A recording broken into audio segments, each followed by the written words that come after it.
किताबों के रहते कोई अकेला कैसे हो सकता है। कितना कुछ है ना पढ़ने को, कितनी जानी अनजानी कहानियां हमारा इंतज़ार कर रही हैं। तो आइए आज हम आपको ले चलते हैं ऐसी ही एक कहानी की ओर जिसमें आप डूबते ही चले जाएंगे, जिसमें प्रेम है, त्याग है, समर्पण है, वासना का पंखु है, जात पात और सामाजिक बंधनों से उपजा हुआ संघर्ष भी है। आप अनुभव करेंगे उस अथाह प्रेम और बिछुड़न के दर्द को जो हमें अंदर ही अंदर झकझोर देता है। प्रेम एक को तो देवी बना देता है, दूजे को गुनाहों का देवता। कौन सा गुनाह, कैसा गुनाह? किसी से जिंदगी भर स्नेह रखने, प्रेम करने का गुनाह। स्नेह और प्रेम जब अपनी पराकाष्ठा पर पहुंचने लगे तो उसका त्याग करने का गुनाह। है ना अजीब बात। नमस्कार दोस्तों, मैं शालिनी आज आपके मध्य उपस्थित हुई हूँ भारतीय ज्ञानपीठ से सम्मानित मध्यवर्गीय जीवन पर आधारित धर्मवीर भारती जी द्वारा लिखित उपन्यास गुनाहों का देवता को लेकर। तो आइए पढ़ते हैं गुनाहों का देवता। इस उपन्यास के नए संस्करण पर 2 शब्द लिखते समय मैं समझ नहीं पा रहा हूँ कि क्या लिखूं। अधिक से अधिक मैं अपनी हार्दिक कृतज्ञता उन सभी पाठकों के प्रति व्यक्त कर सकता हूँ जिन्होंने इसकी कलात्मक अपरिपक्वता के बावजूद इसको पसंद किया है। मेरे लिए इस उपन्यास का लिखना वैसा ही रहा जैसा पीड़ा के क्षणों में पूरी आस्था से प्रार्थना करने, और इस समय भी मुझे ऐसा लग रहा है जैसे मैं वह प्रार्थना मन ही मन दोहरा रहा हूँ। बस धर्मवीर भारती। अगर पुराने जमाने की नगर देवता की और ग्राम देवता की कल्पनाएं आज भी मान्य होती तो मैं कहता कि इलाहाबाद का नगर देवता जरूर कोई रोमांटिक कलाकार है। ऐसा लगता है कि इस शहर की बनावट, गठन, जिंदगी और रहन सहन में कोई बंधे बंधाए नियम नहीं, कहीं कोई कसाव नहीं। हर जगह एक स्वच्छंद खुलाव, एक बिखरी हुई सी अनियमितता है। बनारस की गलियों से भी पतली गलियां और लखनऊ की सड़कों से चौड़ी सड़कें, यॉर्कशायर और ब्राइटन के उपनगरों का मुकाबला करने वाले सिविल लाइंस और दलदलों की गंदगी को मात करने वाले मोहल्ले। मौसम में भी कहीं कोई सम नहीं, कोई संतुलन नहीं। सुबह मलयजी, दोपहर अंगारी तो शामें रेशमी। धरती ऐसी कि सहारा के रेगिस्तान की तरह बालू भी मिले, मालवा की तरह हरे भरे खेत भी मिले और ऊसर और परती की भी कमी नहीं। सचमुच लगता है कि प्रयाग का नगर देवता स्वर्ग कुंजों को निर्वासित करके कोई मनमौजी कलाकार है जिसके सृजन में हर रंग के डोरे हैं। और चाहे जो हो, मगर इधर क्वार, कार्तिक तथा उधर बसंत के बाद और होली के बीच के मौसम से इलाहाबाद का वातावरण नैस्टर्सियम और पैंजी के फूलों से भी ज़्यादा खूबसूरत और आम के बौरों की खुशबू से भी ज़्यादा महकदार होता है। सिविल लाइंस हो या अल्फ्रेड पार्क, गंगा तट हो या खुसरो बाग, लगता है कि हवा एक नटखट दोसीजा की तरह कलियों के आंचल और लहरों की मिजाज से छेड़खानी करती चलती है। और अगर आप सर्दी से बहुत नहीं डरते तो आप जरा एक ओवरकोट डालकर सुबह सुबह घूमने निकल जाएं तो इन खुली हुई जगहों की फिजा इठलाकर आपको जादू में बांध लेगी। खास तौर से पौ फटने के पहले तो आपको एक बिल्कुल नई अनुभूति होगी। बसंत के नए नए मौसमी फूलों के रंग से मुकाबला करने वाली हल्की सुनहली बाल सूर्य की उंगलियां सुबह की राजकुमारी के गुलाबी वक्ष पर बिखरे हुए भौराले गेसुओं को धीरे धीरे हटाती जाती हैं और क्षितिज पर सुनहली तरुणाई बिखर पड़ती है। एक ऐसी ही खुशनुमा सुबह थी जिसकी कहानी मैं कहने जा रहा हूँ। वह सुबह से भी ज्यादा मासूम युवक प्रभाती गाकर फूलों को जगाने वाले देवदूत की तरह अल्फ्रेड पार्क के लॉन पर फूलों की सरजमी के किनारे किनारे घूम रहा था। कत्थई स्वीट पी के रंग का पश्मीने का लंबा कोट, जिसका एक कॉलर उठा हुआ था और दूसरे कॉलर में सरों की एक पत्ती बटन होल में लगी हुई थी। सफेद मक्खन जीन की पतली पैंट और पैरों में सफेद जरी की पेशावरी सैंडलें, भरा हुआ गोल चेहरा और ऊंचे चमकते हुए माथे पर झूलती हुई एक रूखी भूरी लट। चलते चलते उसने एक रंग बिरंगा गुच्छा इकट्ठा कर लिया था और रह रह कर वह उसे सूंघ लेता था। पूरब के आसमान की गुलाबी पंखुड़ियां बिखरने लगी थीं और सुनहले पराग की एक बौछार सुबह के ताजे फूलों पर बिछ रही थी। अरे, सुबह हो गई, उसने चौंक कर कहा और पास के एक बेंच पर बैठ गया। सामने से एक माली आ रहा था। क्यों जी, लाइब्रेरी खुल गई? अभी नहीं बाबूजी, उसने जवाब दिया। वो फिर संतोष से बैठ गया और फूलों की पंखुड़ियां नोचकर नीचे फेंकने लगा। जमीन पर बिछाने वाली सोने की चादर परतों पर परतें बिछाती जा रही थी और पेड़ों की छायाओं का रंग गहराने लगा था। उसके बेंच के नीचे फूलों की चुनी हुई पत्तियां बिखरी थीं और अब उसके पास सिर्फ एक फूल बाकी रह गया था। हल्के फालसई रंग के उस फूल पर गहरे बैंजनी डोरे थे। हेलो कपूर, सहसा किसी ने पीछे से कंधे पर हाथ रखकर कहा। यहां क्या झक मार रहे हो सुबह सुबह? उसने पीछे मुड़कर देखा। आओ ठाकुर साहब, आओ बैठो यार, लाइब्रेरी खुलने का इंतजार कर रहा हूं। क्यों, यूनिवर्सिटी लाइब्रेरी चाट डाली? अब इसे तो शरीफ लोगों के लिए छोड़ दो। हाँ, शरीफ लोगों के लिए ही छोड़ रहा हूँ। डॉक्टर शुक्ला की लड़की है ना, वह इसकी मेंबर बनना चाहती थी तो मुझे आना पड़ा। उसी का इंतजार भी कर रहा हूँ। डॉक्टर शुक्ला तो पॉलिटिकल डिपार्टमेंट में है। नहीं, गवर्नमेंट साइकोलॉजी ब्यूरो में। और तुम पॉलिटिकल में रिसर्च कर रहे हो? नहीं, इकोनॉमिक्स में। बहुत अच्छे। तो उनकी लड़की को सदस्य बनवाने आए हो? कुछ अजब स्वर में ठाकुर ने कहा। छी, कपूर ने हंसते हुए कुछ अपने को बचाते हुए कहा। यार, तुम तो जानते हो कि मेरा कितना घरेलू संबंध है। जब से मैं प्रयाग में हूँ उन्हीं के सहारे हूँ और आजकल तो उन्हीं के यहाँ पढ़ता लिखता भी हूँ।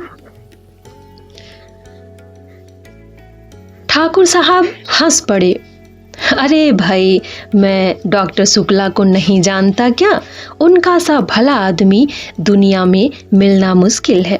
तुम सफाई व्यर्थ में दे रहे हो। ठाकुर साहब यूनिवर्सिटी के उन विद्यार्थियों में से थे जो बराए नाम विद्यार्थी होते हैं। वे कब तक यूनिवर्सिटी को सुशोभित करते रहेंगे, इसका कोई निश्चय नहीं। एक अच्छे खासे रुपये वाले व्यक्ति थे और घर के ताल्लुकेदार, हंसमुख फप्तियां कसने में मजा लेने वाले, मगर दिल के साफ और निगाह के सच्चे। बोले, एक बात तो मैं स्वीकार करता हूं कि तुम्हारी पढ़ाई लिखाई का सारा श्रेय डॉक्टर शुक्ला को है। तुम्हारे घर वाले तो कुछ खर्चा भेजते नहीं। उसने उनसे अलग ही होकर आया था। समझ लो कि इन्होंने किसी न किसी बहाने मदद की है। अच्छा, आओ तब तक लोटस पॉन्ड तक ही घूम ले और फिर लाइब्रेरी भी खुल जाएगी। दोनों उठकर एक कृत्रिम कमल सरोवर की ओर चल दिए जो पास ही में बना हुआ था। सीढ़ियां चढ़कर ही उन्होंने देखा कि एक सज्जन किनारे बैठे कमलों की ओर एकटक देखते हुए ध्यान में तल्लीन है। छिपकली से दुबले पतले बालों की एक लट माथे पर झूमती हुई। कोई प्रेमी है या कोई फिलॉसफर है? देखो ठाकुर। नहीं यार, दोनों से निकृष्ट कोटि का जीव है। ये कवि है, मैं इन्हें जानता हूं। ये रविंद्र बिसरिया है, एमए में पढ़ता है। आओ मिलाएं तुम्हें। ठाकुर साहब ने एक बड़ा सा घास का तिनका तोड़कर पीछे से चुपके से जाकर उसकी गर्दन गुदगुदाई। बिसारिया चौंक उठा, पीछे मुड़कर देखा और बिगड़ गया। ये क्या बदतमीजी है ठाकुर साहब, मैं कितने गंभीर विचारों में डूबा हुआ था। और सहसा बड़े विचित्र स्वर में आंखें बंद कर बिसारिया बोला, आह कैसा मनोरम प्रभात है। मेरी आत्मा में घोर अनुभूति हो रही थी। कपूर बिसरिया की मुद्रा पर ठाकुर साहब की ओर देखकर मुस्कुराया और इशारे में बोला, है यार सगल की चीज, छेड़ो जरा। ठाकुर साहब ने तिनका फेंक दिया और बोला, माफ करना भाई बिसरिया, बात यह है कि हम लोग कवि तो है नहीं, इसीलिए समझ नहीं पाते। क्या सोच रहे थे तुम? बिसरिया ने आंखें खोली और एक गहरी सांस लेकर बोला, मैं सोच रहा था कि आखिर प्रेम क्या होता है, क्यों होता है, क्यों लिखी जाती है कविता। फिर कविता के संग्रह उतने क्यों नहीं बिकते जितने उपन्यास या कहानी संग्रह। बात तो गंभीर है, कपूर बोला। जहां तक मैंने समझा और पढ़ा है, प्रेम एक तरह की बीमारी होती है, मानसिक बीमारी, जो मौसम बदलने के दिनों में होती है, मसलन क्वार कार्तिक और फाल्गुन चैत। उसका संबंध रीढ़ की हड्डी से होता है और कविता एक तरह का सन्निपात होता है। मेरा मतलब आप समझ रहे हैं मिस्टर सिबरिया? सिबरिया नहीं, बिसरिया, ठाकुर साहब ने टोका। बिसरिया ने कुछ उजलत, कुछ परेशानी और कुछ गुस्से से उनकी ओर देखा और बोला, क्षमा कीजिएगा, आप या तो फ्रायडवादी हैं या प्रगतिवादी, और आपके विचार सर्वदा विदेशी हैं। मैं इस तरह के विचारों से घृणा करता हूँ। कपूर को जवाब देने ही वाला था कि ठाकुर साहब बोले, अरे भाई बेकार उलझ गए तुम लोग, पहले परिचय तो कर लो आपस में। ये हैं श्री चंद्र कुमार कपूर, विश्वविद्यालय में रिसर्च कर रहे हैं, और आप हैं श्री रविंद्र बिसरिया, इस वर्ष एमए में बैठ रहे हैं, बहुत अच्छे कवि हैं। कपूर ने हाथ मिलाया और फिर गंभीरता से बोला, क्यों साहब, आपको दुनिया में कोई और काम नहीं रहा जो आप कविता करते हैं? बिसरिया ने ठाकुर साहब की ओर देखा और बोला, ठाकुर साहब ये मेरा अपमान है, मैं इस तरह के सवालों का आदी नहीं हूं। और उठ खड़ा हुआ। अरे बैठो बैठो, ठाकुर साहब ने हाथ खींच कर बिठा लिया। देखो कपूर का मतलब तुम समझे नहीं। उसका कहना है कि तुम में इतनी प्रतिभा है कि लोग तुम्हारी प्रतिभा का आदर करना नहीं जानते। इसीलिए उन्होंने सहानुभूति में तुमसे कहा कि तुम और कोई काम क्यों नहीं कर लेते, वरना कपूर साहब तुम्हारी कविता के बहुत शौकीन हैं, मुझसे बराबर तारीफ करते रहते हैं। बिसरिया पिघल गया और बोला, क्षमा कीजिएगा, मैंने गलत समझा। अब मेरा कविता संग्रह छप रहा है, मैं आपको अवश्य भेंट करूंगा। और फिर बिसरिया ठाकुर साहब की ओर मुड़कर बोला, अब लोग मेरी कविताओं की इतनी मांग करते हैं कि मैं परेशान हो गया हूँ। अभी कल त्रिवेणी के संपादक मिले, कहने लगे अपना चित्र दे दो। मैंने कहा कि कोई चित्र नहीं है तो पीछे पड़ गए। आखिरकार मैंने आइडेंटिटी कार्ड उठाकर दे दिया। वाह, कपूर बोला, मान गए हम आपको। तो आप राष्ट्रीय कविताएं लिखते हैं या प्रेम की? जब जैसा अवसर हो, ठाकुर साहब ने जड़ दिया। वैसे तो ये वार फ्रंट का कवि सम्मेलन, शराबबंदी कॉन्फ्रेंस का कवि सम्मेलन शादी ब्याह का कवि सम्मेलन, साहित्य सम्मेलन का कवि सम्मेलन, सभी जगह बुलाए जाते हैं। बड़ा यश है इनका। बिसरिया ने प्रशंसा से मुग्ध होकर देखा, फिर एक गर्व का भाव मुंह पर लाकर गंभीर हो गया। कपूर थोड़ा देर चुप रहा, फिर बोला, तो कुछ हम लोगों को भी सुनाइए ना। अभी तो मूड नहीं है, बिसरिया बोला। ठाकुर साहब बिसरिया को पिछले 5 सालों से जानते थे। वे अच्छी तरह जानते थे कि बिसरिया किस समय और कैसे कविता सुनाता है। अतः बोले, ऐसे नहीं कपूर, आज शाम को आओ, जरा गंगा जी चले, कुछ बोटिंग रहे, कुछ खाना पीना रहे, तब कविता भी सुनना। कपूर को बोटिंग का बेहद शौक था, फौरन राजी हो गया। शाम का विस्तृत कार्यक्रम बना। इतने में एक कार उधर से लाइब्रेरी की ओर गुजरी। कपूर ने देखा और बोला, अच्छा ठाकुर साहब, तो मुझे इजाजत दे दीजिए, अब चलो लाइब्रेरी में। वे लोग आ गए। आप कहाँ चल रहे हैं? मैं जरा जिम खाने की ओर जा रहा हूँ। अच्छा भाई, तो शाम की पक्की रही। बिल्कुल पक्की, कपूर बोला और चल दिया। लाइब्रेरी के पोर्टिको में कार रुकी थी और उसके अंदर ही डॉक्टर साहब की लड़की बैठी थी। क्यों सुधा, अंदर क्यों बैठी हो? तुम्हें ही देख रही थी चंदर। और वह उतर आई। दुबली पतली नाटी सी, साधारण सी लड़की, बहुत सुंदर नहीं, केवल सुंदर, लेकिन बातचीत में बहुत दुलारी। चलो अंदर चलो, चंदर ने कहा। वो आगे बढ़ी, फिर ठिठक गई और बोली, चंदर, एक आदमी को 4 किताबें मिलती हैं? हाँ, क्यों? तो उसने बड़े भोलेपन से मुस्कुराते हुए कहा, तो तुम अपने नाम से मेंबर बन जाओ और 2 किताबें हमें दे दिया करना, बस। ज्यादा काम क्या करेंगे? नहीं, चंदर हंसा। तुम्हारा तो दिमाग खराब है, खुद क्यों नहीं बनती मेंबर? नहीं, हमें शर्म लगती है, तुम बन जाओ मेंबर हमारी जगह पे। पगली कहीं की। चंदर ने उसका कंधा पकड़कर आगे ले चलते हुए कहा, वाह रे शर्म, अभी कल ब्याह होगा तो कहना हमारी जगह तुम बैठ जाओ। कॉलेज में पहुंच गई लड़की, अभी शर्म नहीं छूटी इसकी, चल अंदर। और वह हिचकती, ठिठकती, झेंपती और मुड़ मुड़ कर चंदर की ओर रूठी हुई निगाहों से देखती हुई अंदर चली गई। थोड़ी देर बाद सुधा 4 किताबें लादे हुए निकली। कपूर ने कहा, लाओ मैं ले लूं। तो बांस की पतली टहनी की तरह लहरा कर बोली, सदस्य मैं हूं, तुम्हें क्यों दूं किताबें?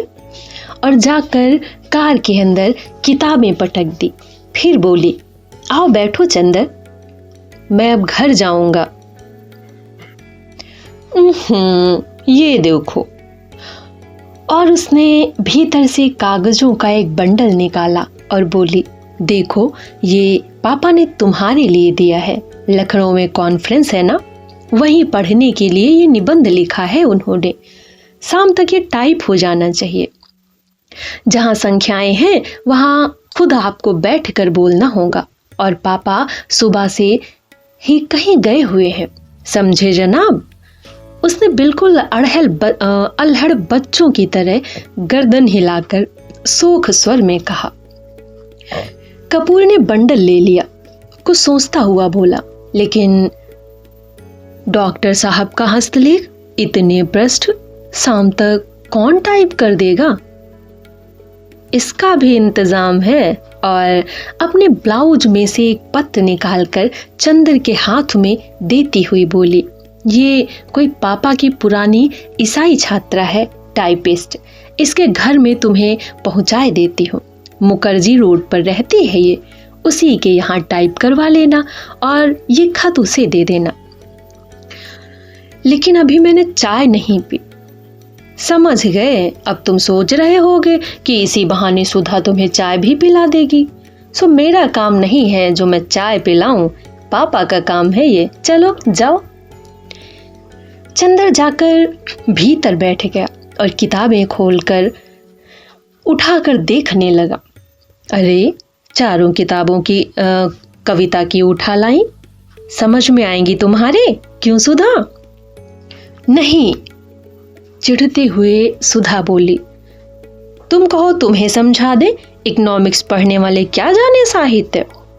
अरे, मुखर्जी रोड पर ले चलो ड्राइवर। चंदर बोला। इधर कहाँ चल रहे हो? नहीं, पहले घर चलो। सुधा बोली। चाय पी लो तब जाना। नहीं, मैं चाय नहीं पीऊंगा। चंदर बोला। चाय नहीं पीऊंगा? वाह वाह। सुधा की हंसी में दूधिया बचपन की झलक उठा। मुंह तो सूख कर गोभी हो रहा है, चाय नहीं पिएंगे। बंगला आया तो सुधा ने महाराज जी से चाय बनाने के लिए कहा और चंदर को स्टडी रूम में बिठाकर प्याले निकालने के लिए चल दी। वैसे तो ये घर, ये परिवार चंद्र कपूर का अपना हो चुका था जब से वह अपनी माँ से झगड़कर प्रयाग भाग आया था पढ़ने के लिए। यहाँ आकर बीए में भर्ती हुआ था और कम खर्च करके के ख्याल से चौक में कमरा लेकर रहता था।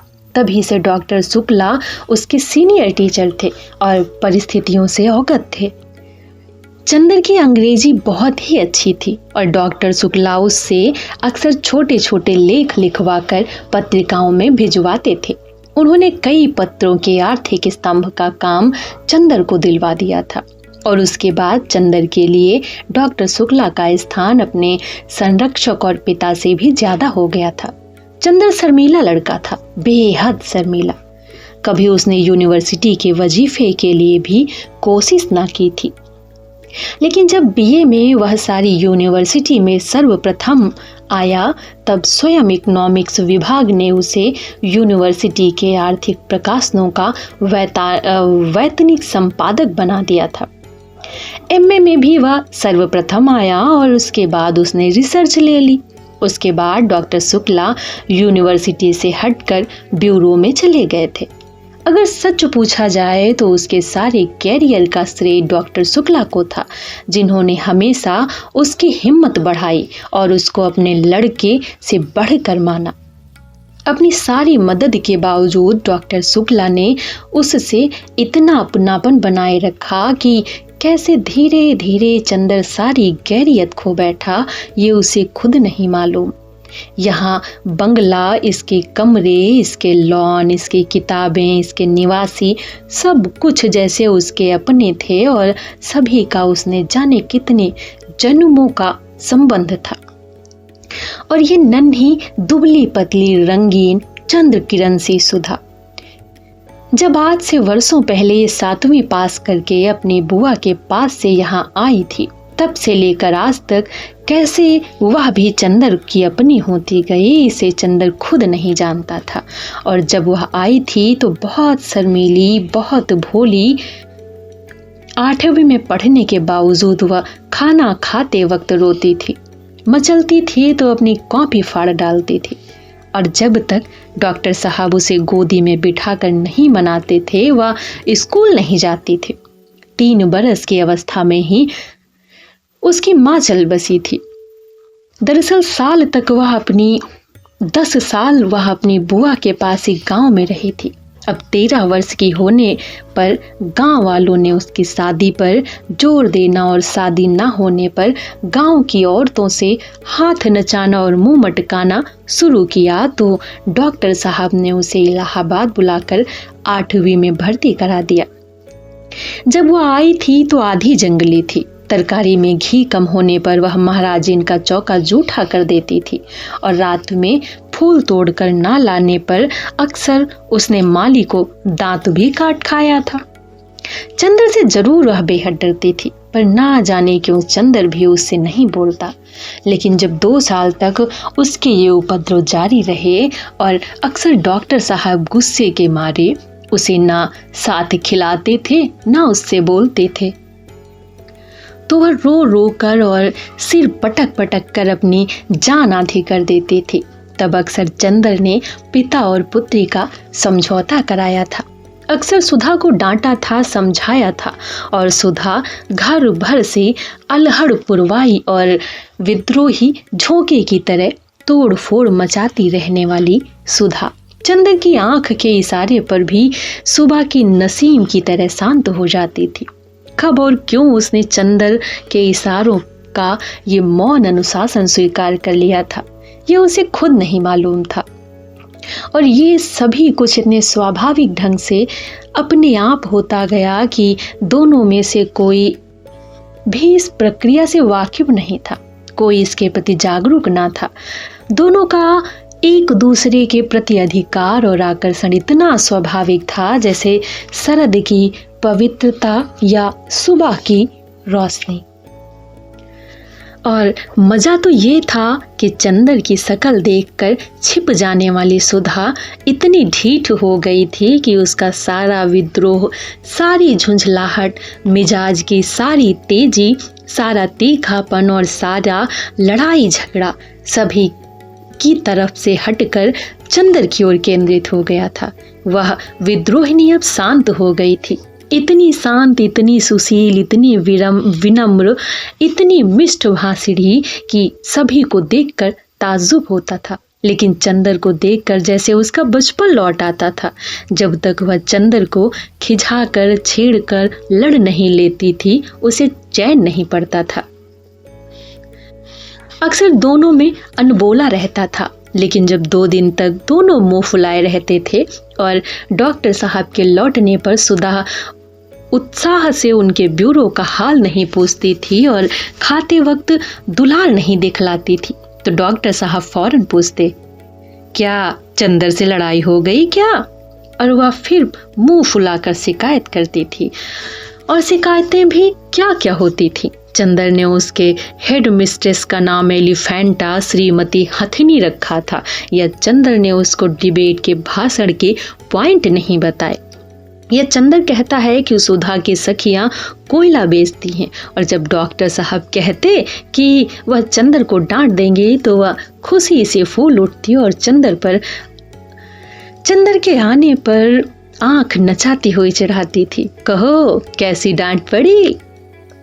वैसे तो सुधा अपने घर की पुरखिन थी, किस मौसम में कौन सी तरकारी पापा को माफिक पड़ती है, बाजार में चीज़ों का भाव क्या है, नौकर चोरी तो नहीं करता, पापा कितने सोसाइटियों के मेंबर हैं, चंदर के इकोनॉमिक्स के कोर्स में क्या है, ये सब कुछ उसे मालूम था।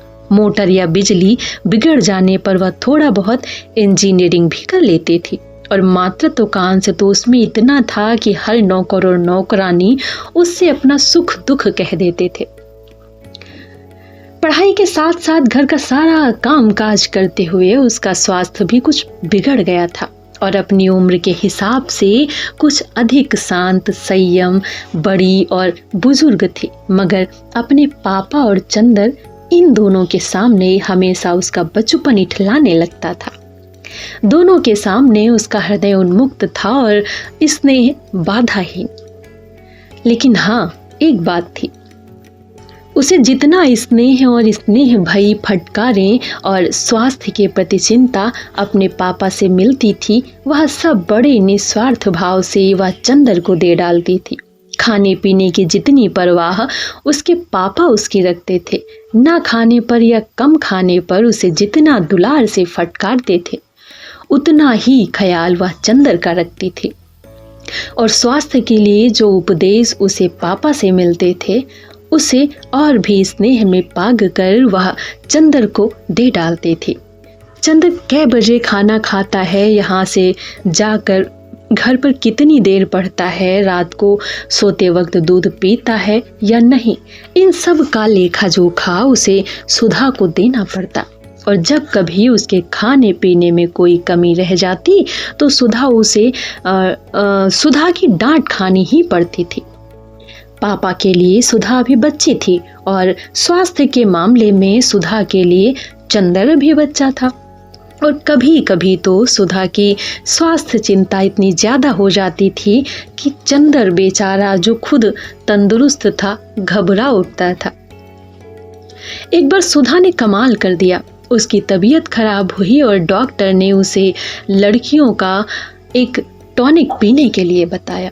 इम्तिहान में जब चंदर का कुछ दुबला सा हो गया तो सुधा अपनी बची हुई दवाई ले आई और लगी चंदर से जिद करने, पियो इसे। जब चंदर ने किसी अखबार में उसका विज्ञापन दिखाकर बताया कि लड़कियों के लिए है, तब कहीं जाकर उसकी जान बची। इसीलिए जब आज भी सुधा ने चाय के लिए कहा तो उसकी रूह कांप गई, क्योंकि जब कभी सुधा चाय बनाती थी तो प्याले के मुंह तक दूध भरकर उसमें 2-3 चम्मच चाय का पानी डाल देती थी, और अगर इससे ज़्यादा स्ट्रांग चाय की मांग की उसने तो खालिस दूध पीना पड़ता था, और चाय के साथ फल और मेवा और खुदा जाने क्या क्या। और उसके बाद सुधा का इसरार, ना खाने पर सुधा का गुस्सा, और उसके बाद लंबी चौड़ी मनुहार। जल्दी से चाय बना ली तो उसे मजबूर होना पड़ा, और बैठे बैठे निहायत बेबसी से उसने देखा कि सुधा ने प्याले में दूध डाला और उसके बाद थोड़ी सी चाय डाल दी। उसके बाद अपने प्याले में चाय डालकर और 2 चम्मच दूध डालकर अपना ठाठ से पीने लगे, और बेतकल्लुफी से दूधिया चाय का प्याला चंदर के सामने खिसका कर बोली, पीजिए, नाश्ता आ रहा है।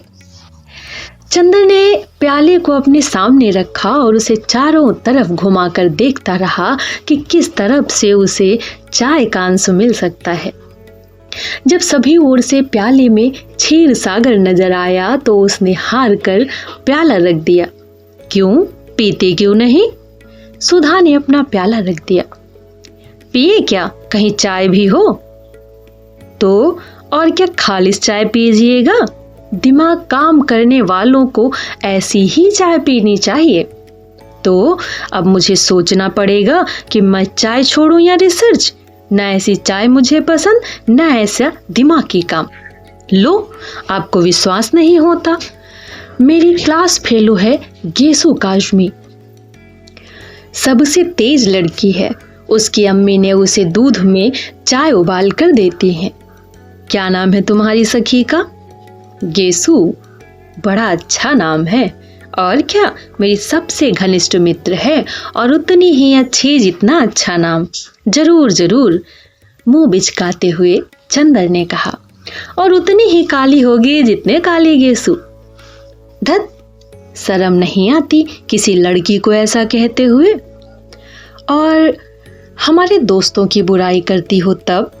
तब क्या, वो तो सब हैं ही बुरे। अच्छा तो नाश्ता, पहले फल खाओ। और वह प्लेट में छील छील कर संतरे रखने लगी। इनमें ज्यों कि वह झुककर एक गिरे हुए संतरे को नीचे से उठाने लगी कि चंदर ने झट से उसका प्याला अपने सामने रख लिया और अपना प्याला उधर रख दिया और शांत चित्त से पीने लगा। संतरे की फांके उसकी ओर बढ़ाते हुए जो ही उसने एक घूंट चाय ली तो चौंक कर बोली, अरे ये क्या हुआ? कुछ नहीं, हमने उसमें दूध डाल दिया। तुम्हें दिमागी काम बहुत रहता है, चंदर ने ठाठ से चाय घूंटते हुए कहा। सुधा कुढ़ गई, कुछ नहीं बोली। चाय खत्म करके चंदर ने घड़ी देखी।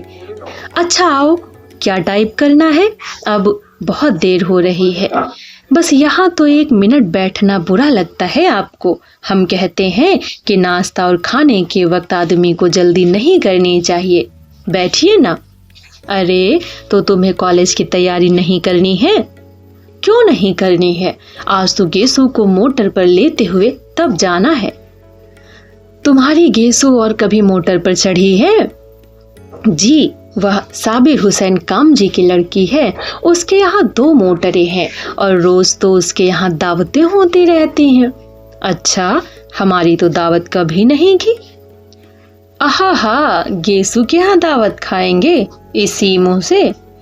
जना, उसकी शादी भी तय हो गई है, अगले जाड़ों में शायद हो भी जाए। छी, बड़ी खराब लड़की हो। कहाँ रहता है ध्यान तुम्हारा? सुधा ने मजाक में पराजित कर बहुत भारी विजय भरी मुस्कान से उसकी ओर देखा। चंदर ने झेप कर निगाहें नीचे कर ली।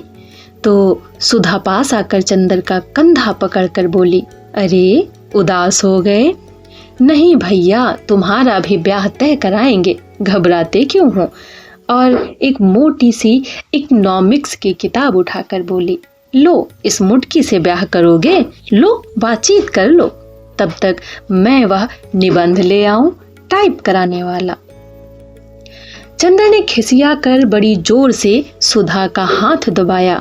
हाय रे! सुधा ने हाथ छुड़ाकर मुंह बनाते हुए कहा, लो बाबा, हम जा रहे हैं, काहे बिगड़ रहे हो आप? और वह चली गई। डॉक्टर साहब का लिखा हुआ निबंध उठा लाई और बोली, लो ये निबंध की पांडुलिपि है। उसके बाद चंदर की ओर बड़े दुलार से देखती हुई बोली, शाम को आओगे ना? ना। अच्छा, हम परेशान नहीं करेंगे, तुम चुपचाप पढ़ना, जब रात को पापा आ जाएं तो उन्हें निबंध की प्रतिलिपि देकर चले जाना। नहीं, आज शाम को मेरी दावत है ठाकुर साहब के यहाँ, तो उसके बाद आ जाना। और देखो अब फरवरी आ गई है, मास्टर ढूंढ दो हमें। नहीं, ये सब झूठी बात है, हम कल सुबह आएंगे। अच्छा, तो सुबह जल्दी आना और देखो मास्टर लाना मत भूलना, ड्राइवर तुम्हें मुखर्जी रोड पहुंचा देगा। वो कार में बैठ गया और कार स्टार्ट हो गई कि फिर सुधा ने पुकारा। वह फिर उतरा। सुधा बोली, लो ये लिफाफा तो भूल ही गए थे, पापा ने लिख दिया है, उसे दे देना। अच्छा कहकर फिर चंदर चला तो फिर सुधा ने पुकारा, सुनो, एक बार में क्यों नहीं कह देती सब? चंदर ने झल्ला कर कहा, अरे बड़ी गंभीर बात है, देखो वहां कुछ ऐसी वैसी बात ने मत कहना लड़की से, वरना उसके यहाँ 2 बड़े बड़े बुलडॉग हैं। कहकर उसने गाल फुलाकर आंखें फुलाकर ऐसा बुलगार्ड की भंगिमा बनाई कि चंदर हंस पड़ा। सुधा भी हंस पड़ी। ऐसी थी सुधा और ऐसा था चंदर। सिविल लाइन के एक उजाड़ हिस्से में एक पुराने से बंगले के सामने आकर मोटर रुकी। बंगले का नाम था रोज लॉन, लेकिन सामने के कंपाउंड में जंगली घास उग रही थी और गुलाब के फूलों के बजाय अहाते में मुर्गी के पंख बिखरे हुए थे। रास्ते पर भी घास उगाई थी और फाटक पर, जिसके खंभे की कॉर्निस टूटी हुई थी, बजाय लोहे के दरवाजे के 2 आड़े बांस लगे हुए थे। फाटक के एक ओर एक छोटा सा लकड़ी का नाम पटल लगा था, जो कभी काला रहा होगा, लेकिन जिसे धूल, बरसात और हवा ने चितकबरा बना दिया था। चंदर मोटर से उतरकर उस बोर्ड पर लिखे हुए अधमिटे सफेद अक्षरों को पढ़ने की कोशिश करने लगा और जाने किसका मुख देखकर सुबह उठा था कि उसे सफलता भी मिल गई। उस पर लिखा था AF डिक्रूज। उसने जेब से लिफाफा निकाला और पता मिलाया। लिफाफे पर लिखा था मिस P डिक्रूज, यही बंगला है। उसे संतोष हुआ। हॉर्न दो, उसने ड्राइवर से कहा। ड्राइवर ने हॉर्न दिया, लेकिन किसी का बाहर आना तो दूर, एक मुर्गा जो अहाते में कुड़कुड़ा रहा था, उसने मुड़कर बड़े संदेह और त्रास से चंदर की ओर देखा और उसके बाद पंख फड़फड़ाते हुए, चीखते हुए जान छोड़कर भागा। बड़ा मनहूस बंगला है, यहाँ आदमी रहते हैं या प्रेत? कपूर ने ऊब कर कहा और ड्राइवर से बोला, जाओ तुम, हम अंदर जाकर देखते हैं। अच्छा हुजूर, सुधा बीबी से कह देंगे। कह देना पहुंचा दिया। कार मुड़ी और कपूर बांस फांद कर अंदर घुसा। आगे का पोर्टिको खाली पड़ा था और नीचे की जमीन ऐसी थी जैसे कई साल से उस बंगले में कोई सवारी गाड़ी ना आई हो। वह बरामदे में आया। दरवाजे बंद थे, उन पर धूल जमी थी। एक जगह चौखट और दरवाजे के बीच में मकड़ी ने जाला बुन रखा था। यह बंगला खाली है क्या? कपूर ने सोचा। सुबह 8:30 बजे ही वहां ऐसा सन्नाटा छाया था कि दिल घबरा जाए। आसपास चारों ओर आधी फरलांग तक कोई बंगला नहीं था। उसने सोचा बंगले के पीछे की ओर शायद नौकरों की झोपड़ियां हों। वहां दाएं बाजू से मुड़ा और खुशबू का एक तेज झोंका उसे चूमता हुआ निकल गया। ताज्जुब है, ये सन्नाटा, ये मनहूसी और इतनी खुशबू। कपूर ने कहा और आगे बढ़ा तो देखा कि बंगले के पिछवाड़े गुलाब का एक बहुत खूबसूरत बाग है।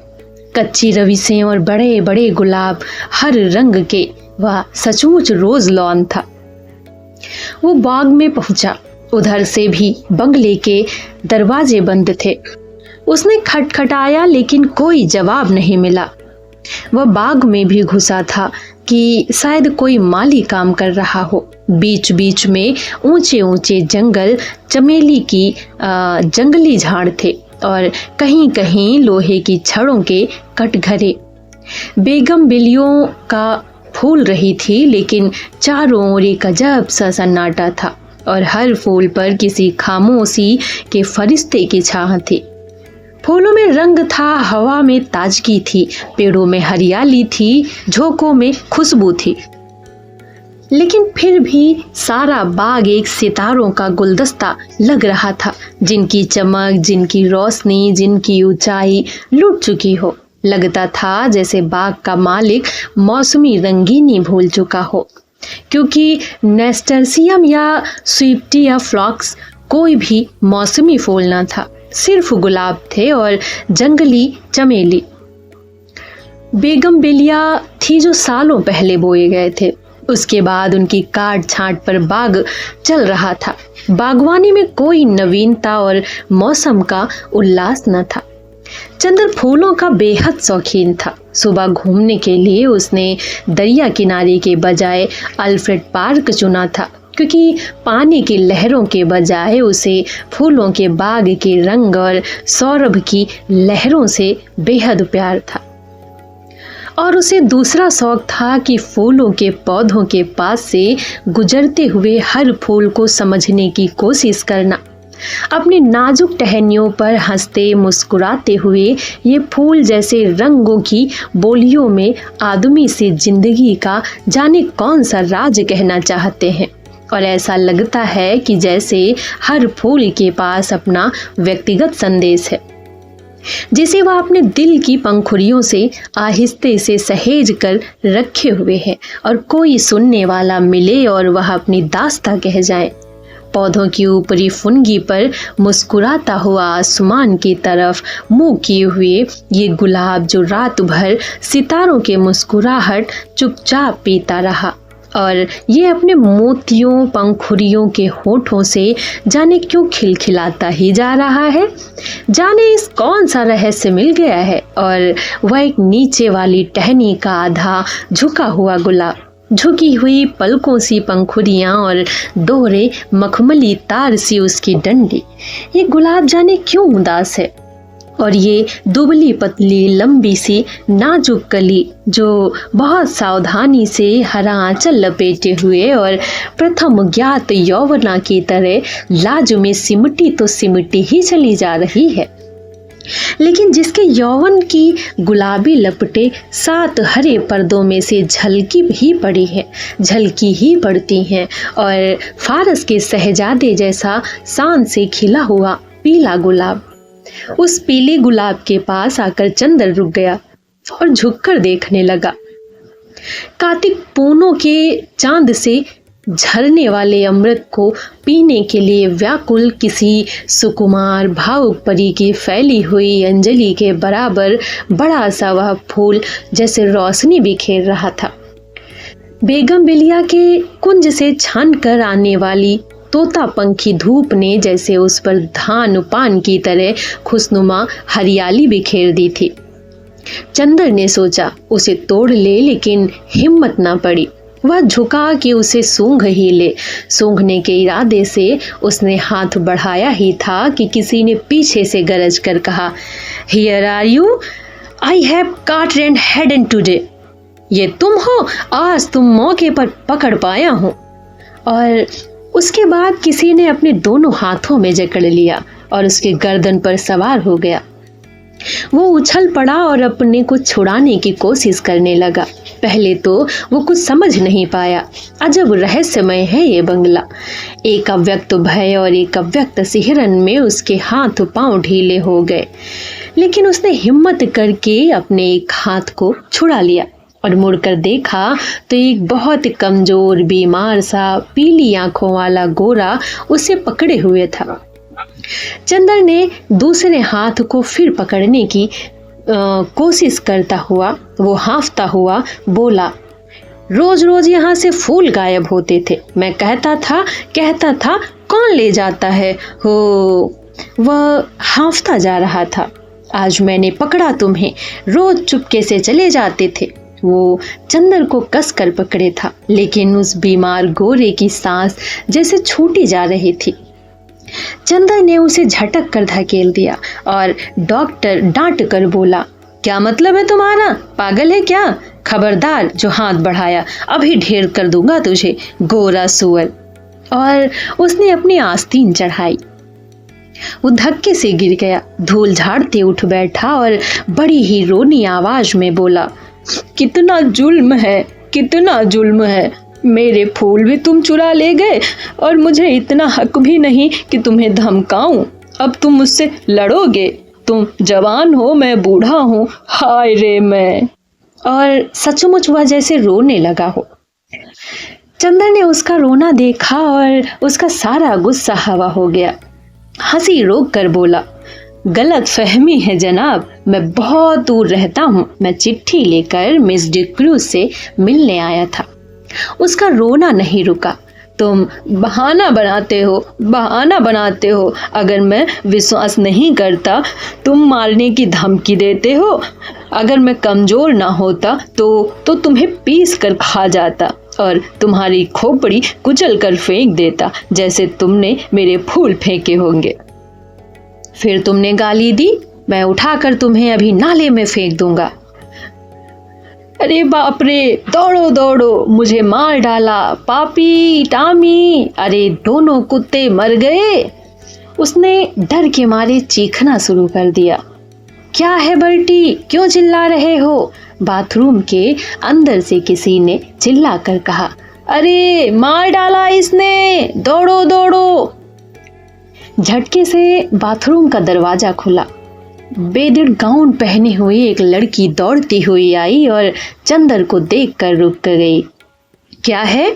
उसने डांट कर पूछा। कुछ नहीं, शायद पागल मालूम देता है। जबान संभाल कर बोलो, वो मेरा भाई है। ओह, कोई भी हो, मैं मिस डिक्रूज से मिलने आया था। मैंने आवाज दी तो कोई नहीं बोला। मैं बाग में घूमने लगा। इतने में इसने मेरी गर्दन पकड़ ली। ये बीमार और कमजोर है, वरना भी गर्दन दबा देता।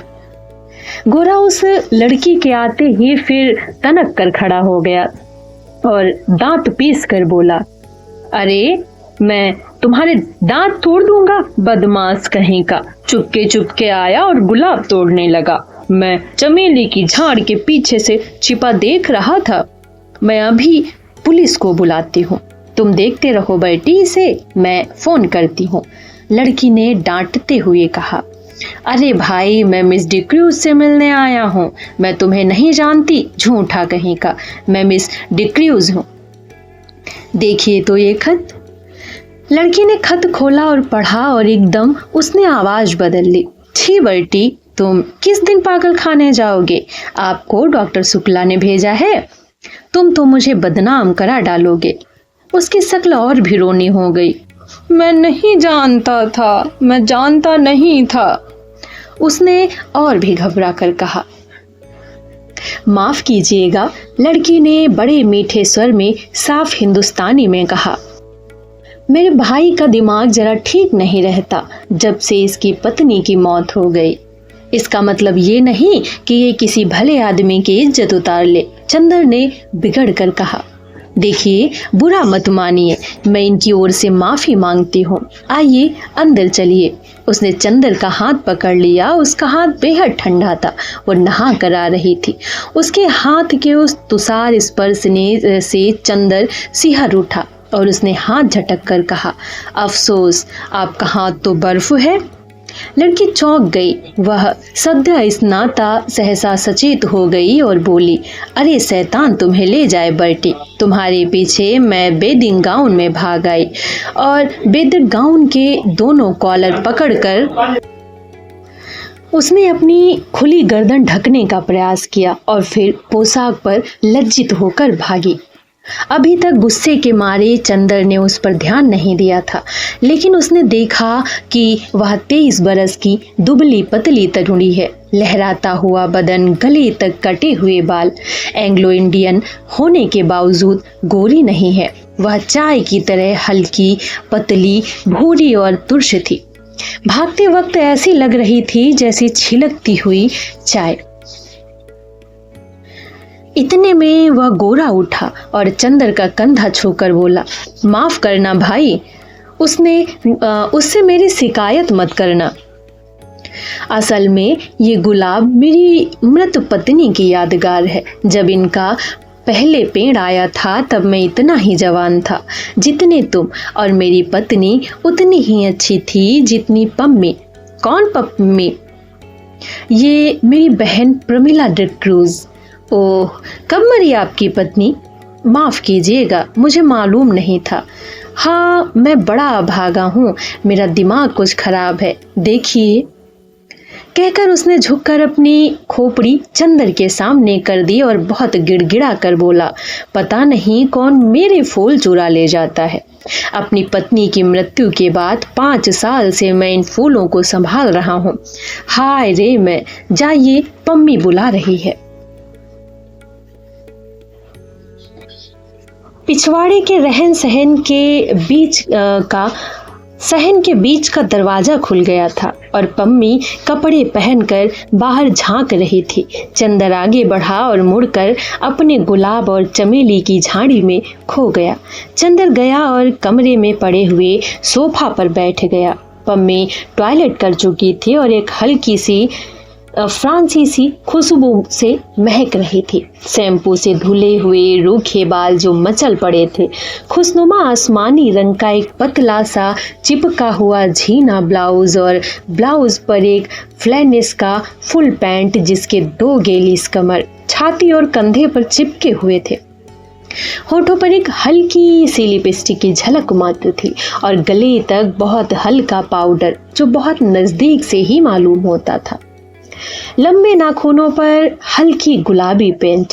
वह आई निसंकोच भाव से उसी सोफे पर कपूर के बगल में बैठ गई और बड़ी मुलायम आवाज में बोली, मुझे बड़ा दुख है मिस्टर कपूर, आपको बहुत तवालत उठानी पड़ी। चोट तो नहीं आई? नहीं नहीं, कोई बात नहीं। कपूर का सारा गुस्सा हवा हो गया। कोई भी लड़की निसंकोच भाव से इतनी अपनायत से सहानुभूति दिखाए और माफी मांगे तो उसके सामने कौन पानी पानी नहीं हो जाएगा। और फिर वह भी जब तनिक उसके होठों पर न केवल बोली अच्छी लगती हो वरन लिपस्टिक भी इतनी प्यारी हो। लेकिन चंदर की एक आदत थी और चाहे कुछ ना हो कम से कम वह यह अच्छी तरह जानता था कि नारी जाति से व्यवहार करते समय कहाँ पर कितनी ढील देनी चाहिए, कितना कसना चाहिए, कब सहानुभूति से उसे झुकाया जा सकता है, कब अकड़कर। इस वक्त जानता था कि इस लड़की से वह जितनी सहानुभूति चाहे ले सकता है अपने अपमान के हर्जाने के तौर पे। इसीलिए कपूर साहब बोले, लेकिन मिस डिक्रूज, आपके भाई बीमार होने के बावजूद बहुत मजबूत हैं। उफ, गर्दन पर जैसे अभी तक जलन हो रही है। ओहो, सचमुच मैं बहुत शर्मिंदा हूँ। देखो, और कॉलर हटाकर उसने गर्दन पर अपनी बर्फीली उंगलियां रख दी। लाइए, लोशन मल दूं मैं। धन्यवाद धन्यवाद, इतना कष्ट ना दीजिए, आपकी उंगलियां गंदी हो जाएंगी, कपूर ने बड़ी शालीनता से कहा। पम्मी के होठों पर एक हल्की सी मुस्कुराहट, आंखों में हल्की सी लाज और वक्ष में एक हल्का सा कंपन दौड़ गया। ये वाक्य कपूर ने चाहे शरारत में ही कहा हो, लेकिन कहा इतने शांत और संयत स्वरों में कि पम्मी कुछ प्रतिवाद भी ना कर सकी। फिर 6 बरस से 60 बरस तक की कौन सी ऐसी स्त्री है जो अपनी रूप की प्रशंसा पर बेहोश ना हो जाए। अच्छा लाइए, वह स्पीच कहाँ है जो मुझे टाइप करनी है? उसे विषय बदलते हुए उसने कहा। ये लीजिए, कपूर ने दे दी। ये तो मुश्किल से 3-4 घंटे का काम है। और पम्मी स्पीच को उलट पुलट कर देखने लगी। माफ कीजिएगा, अगर मैं कुछ व्यक्तिगत सवाल पूछूं, क्या आप टाइपिस्ट हैं? कपूर ने बहुत ही शिष्टता से पूछा। जी नहीं, पम्मी ने उन्हीं कागजों पर नजर डालते हुए कहा। मैंने कभी टाइपिंग और शॉर्ट हैंड सीखी थी, और तब मैं सीनियर कैम्ब्रिज पास करके यूनिवर्सिटी गई थी। यूनिवर्सिटी मुझे छोड़नी पड़ी क्योंकि मैं अपनी शादी कर ली। अच्छा, आपके पति कहाँ हैं? रावलपिंडी में आर्मी में है। लेकिन फिर आप डिक्रूज क्यों लिखती हैं और फिर मिस? क्योंकि हम लोग अलग हो गए हैं। और स्पीच के कागज को फिर तह करती हुई बोली। मिस्टर कपूर, आप अविवाहित हैं? जी हाँ। और विवाह करने का इरादा तो नहीं रखते? नहीं। बहुत अच्छे, तो तब तो हम लोगों की निभ जाएगी। मैं शादी से बहुत नफरत करती हूँ। शादी अपने को दिया जाने वाला सबसे बड़ा धोखा है। देखिए, ये मेरे भाई हैं ना, कैसे पीले और बीमार से हैं। ये पहले बहुत तंदुरुस्त और टेनिस में प्रांत के अच्छे खिलाड़ियों में से थे। एक बिशप की दुबली पतली भावुक लड़की से इन्होंने शादी कर ली और उसे बेहद प्यार करते थे। सुबह शाम दोपहर रात कभी उसे अलग नहीं होने देते थे। हनीमून के लिए उसे लेकर सीलोन गए थे। वह लड़की बहुत कलाप्रिय थी, बहुत अच्छा नाचती थी, बहुत अच्छा गाती थी और खुद गीत लिखती थी। गुलाब का बाग उसी ने बनवाया था और इन्हीं के बीच में दोनों बैठकर घंटों गुजार देते थे। कुछ दिनों बाद दोनों में झगड़ा हुआ। क्लब में बॉल डांस था और उस दिन वह लड़की बहुत अच्छी लग रही थी, बहुत अच्छी। डांस के वक्त इनका ध्यान डांस की तरफ कम था, अपनी पत्नी की तरफ ज्यादा। इन्होंने आवेश में उंगलियां जोर से दबा दी। वह चीख पड़ी और सभी इन लोगों की ओर देखकर हंस पड़े। वह घर आई और बहुत बिगड़ी। बोली, आप नाच रहे थे या टेनिस का मैच खेल रहे थे? मेरे हाथ था या टेनिस का रैकेट? इस बात पर बर्टी भी बिगड़ गया और उस दिन से जो इन दोनों लोगों में खटकी तो फिर कभी ना बनी। धीरे धीरे वह लड़की एक सार्जेंट को प्यार करने लगी। बर्टी को इतना सदमा हुआ कि वो बीमार पड़ गया, लेकिन बर्टी ने तलाक नहीं दिया। उस लड़की से कुछ कहा भी नहीं और उस लड़की ने सार्जेंट से प्यार जारी रखा, लेकिन बीमारी में बर्टी की बहुत सेवा की। बर्टी अच्छा हो गया। उसके बाद उसको एक बच्ची हुई, उसी में वह मर गई। हालांकि हम लोग ये सब जानते हैं कि वह बच्ची उस सार्जेंट की थी, लेकिन बर्टी को यकीन नहीं होता कि वो सार्जेंट को प्यार करती थी। वह कहता है, ये दूसरे को प्यार करती होती तो मेरी इतनी सेवा कैसे कर सकती थी भला। वह बच्ची का नाम बर्टी ने रोज रखा था और उसे लेकर दिन भर उन्हें गुलाब के पेड़ों के बीच में बैठा करता था, जैसे अपनी पत्नी को लेकर बैठता था। 2 साल बाद बच्ची को सांप ने काट लिया और वो मर गई और तब से बर्टी का दिमाग ठीक नहीं रहता है। खैर, जाने दीजिए, आइए अपना काम शुरू करें। चलिए अंदर के स्टडी रूम में चले। चलिए, चंदर बोला और पम्मी के पीछे चल दिया। मकान बहुत बड़ा था और पुराने अंग्रेजों के ढंग पर सजा हुआ था। बाहर से जितना पुराना और गंदा नजर आता था, उतना ही आलीशान और सुथरा। ईस्ट इंडिया कंपनी के जमाने की छाप थी अंदर। यहाँ तक कि बिजली लगाने के बावजूद अंदर पुराने बड़े बड़े हाथ से खींचे जाने वाले पंखे लगे थे। 2 कमरों को पार करके वे लोग स्टडी रूम में पहुंचे। बड़ा कमरा जिसमें चारों तरफ अलमारियां में किताबें सजी हुई थीं। 4 कोनों में 4 मेजें लगी हुई थीं, जिनमें कुछ बस्ट और कुछ तस्वीरें स्टैंड के सहारे रखी हुई थी। एक अलमारी में नीचे खाने में टाइपराइटर रखा था। पम्मी ने बिजली जला दी और टाइपराइटर खोलकर साफ करने लगी। चंदर घूमकर किताबों को देखने लगा। एक कोने में कुछ मराठी किताबें रखी थीं। उसे बड़ा ताज्जुब हुआ। अच्छा पम्मी, ओह माफ़ कीजिएगा मिस डिक्रूज। अरे नहीं, आप मुझे पम्मी पुकार सकते हैं, मुझे यही नाम अच्छा लगता है। हाँ, क्या पूछ रहे थे आप? क्या आप मराठी भी जानती हैं? नहीं, मैं तो नहीं, मेरे नाना जी जानते थे। क्या आपको डॉक्टर शुक्ला ने हम लोगों के बारे में कुछ नहीं बताया? नहीं, कपूर ने कहा। अच्छा, ताज्जुब है, पम्मी बोली। आपने ट्रेनाली डिक्रूज का नाम सुना है ना? हाँ हाँ, डिक्रूज जिन्होंने कौसाम्बी में खुदाई करवाई थी, वह तो बहुत बड़े पुरातत्ववेत्ता थे। कपूर ने कहा। हाँ वही, मेरे सगे नाना थे, और वह अंग्रेज नहीं थे, मराठा थे। उन्होंने मेरी नानी से शादी की थी जो एक काश्मीरी ईसाई महिला थी।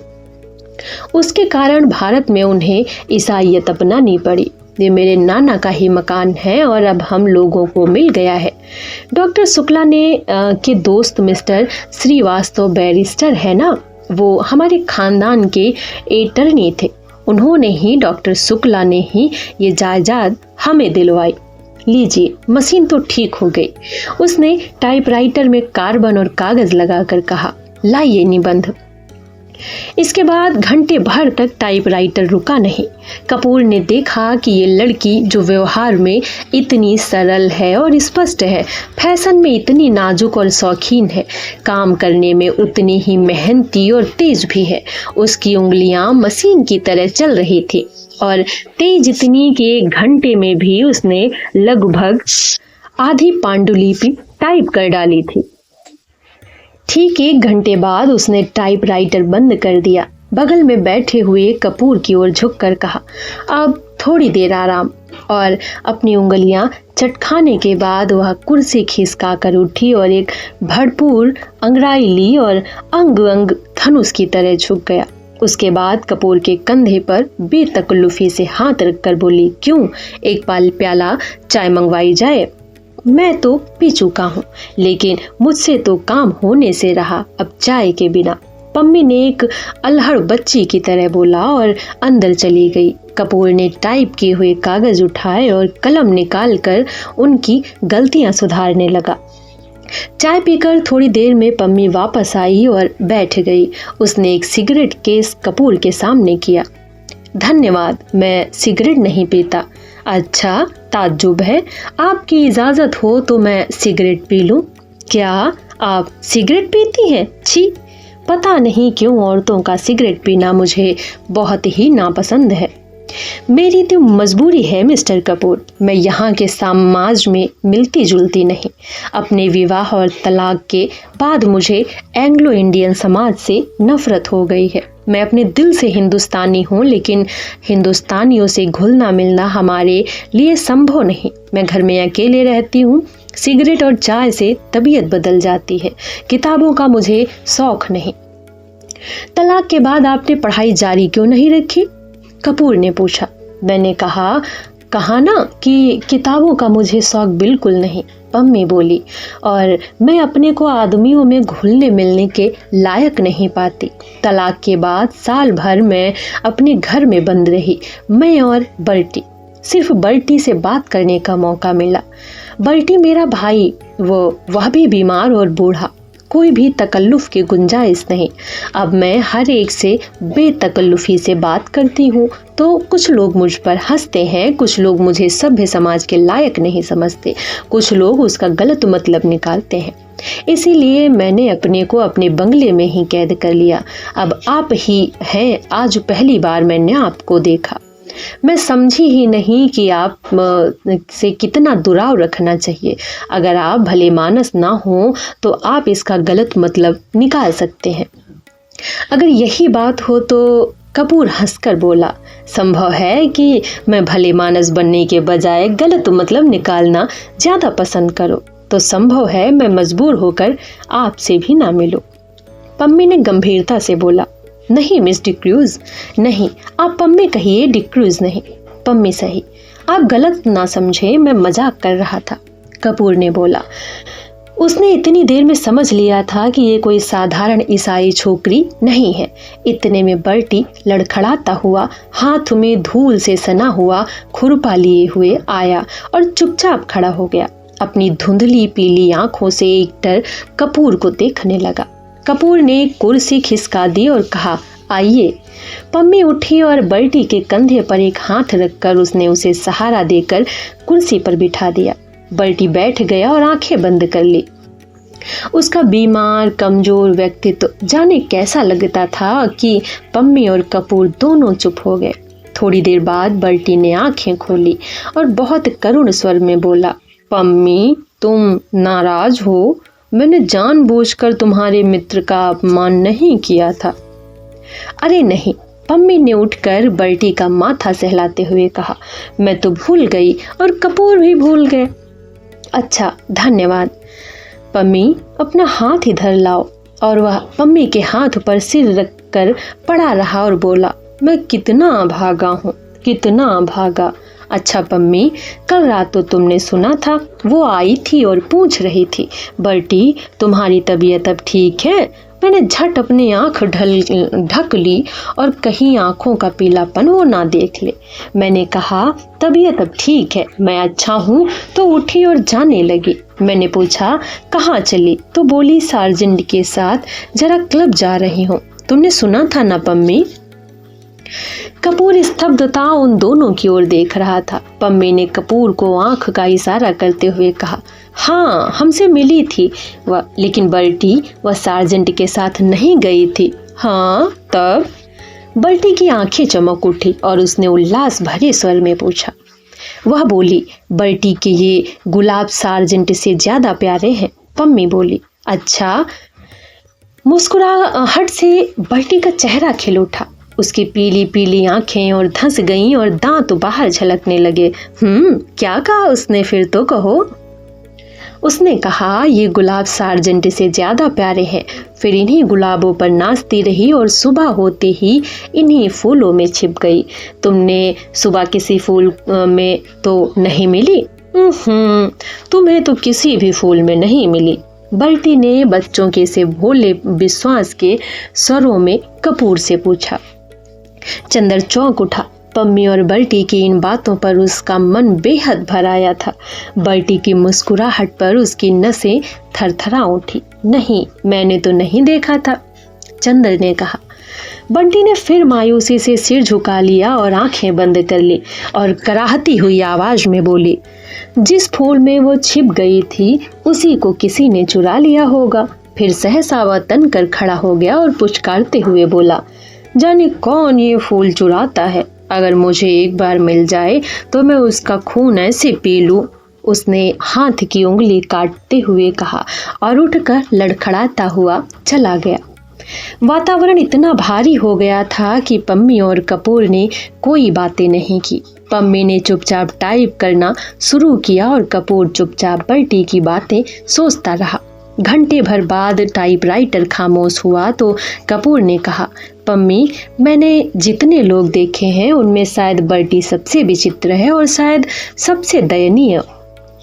पम्मी खामोश रही। फिर उसी लापरवाही से अंगड़ाई लेते हुए बोली, मुझे बल्टी की बातों पर जरा भी दया नहीं आती। मैं उसको दिलासा देती हूँ क्योंकि वो मेरा भाई है और बच्चे की तरह नासमझ और लाचार है।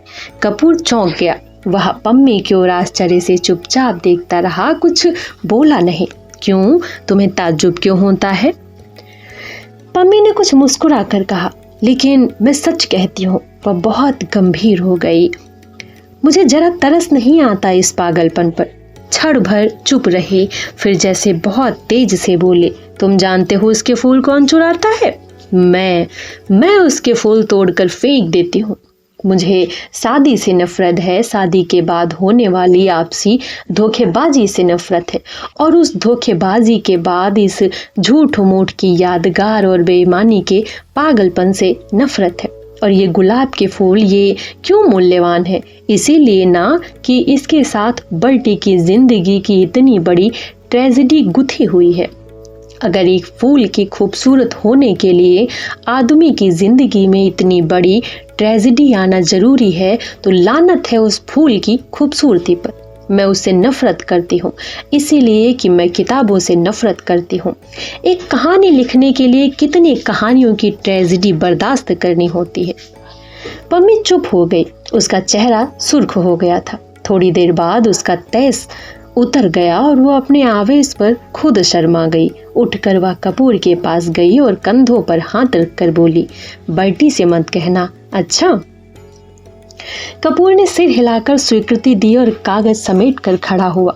पम्मी ने उसके कंधों पर हाथ रखकर उसे अपनी ओर घुमाकर कहा, देखो, पिछले 4 साल से मैं अकेली थी और किसी दोस्त का इंतजार कर रहे थे। तुम आए और दोस्त बन गए, अब तो अक्सर आना है।